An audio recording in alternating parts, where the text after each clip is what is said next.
Welcome back to our in-depth look at shipping economics. In this video, we explore a fundamental question: what drives the costs of running a shipping company? And how do ship age, size, and financing play crucial roles? To understand shipping costs, let's start with the basics.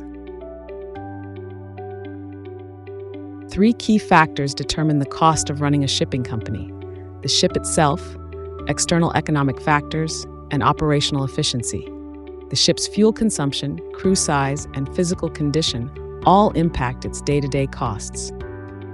Economic trends, like bunker prices and crew wages, are beyond the owner's control. And finally, efficient management can make all the difference. Shipping costs can be grouped into 5 categories: operating costs, periodic maintenance, voyage costs, capital costs, and cargo handling expenses. Operating costs, such as crew wages and maintenance, are incurred no matter what trade the ship engages in. Periodic maintenance comes when ships enter dry dock for repairs, while voyage costs include fuel, port charges, and canal dues. But what about the age of the ship?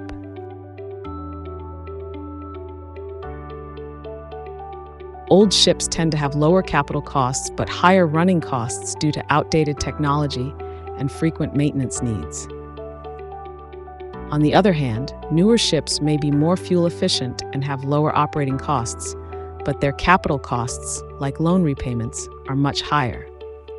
Let's compare 3 bulk carriers: one 5 years old, one 10 years old, and one 20 years old.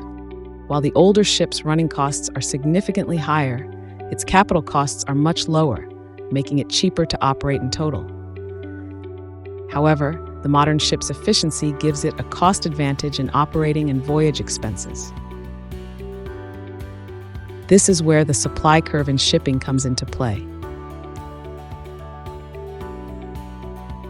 Older ships often reach a point where they can't generate enough cash flow to cover operating costs, forcing owners to lay them up. Modern ships with lower running costs can continue trading, even when freight rates are low. But when periodic maintenance costs hit, the decision to scrap or repair the ship becomes critical. Another crucial factor in shipping economics is economies of scale. Larger ships, like VLCCs or Cape-size bulk carriers, can spread their costs over more cargo, reducing the unit cost per ton. For instance, a 280,000 DW2 VLCC requires the same number of crew as a 29,000 products tanker, but moves much more cargo, making it more cost-effective. This is why ships have grown larger over the years.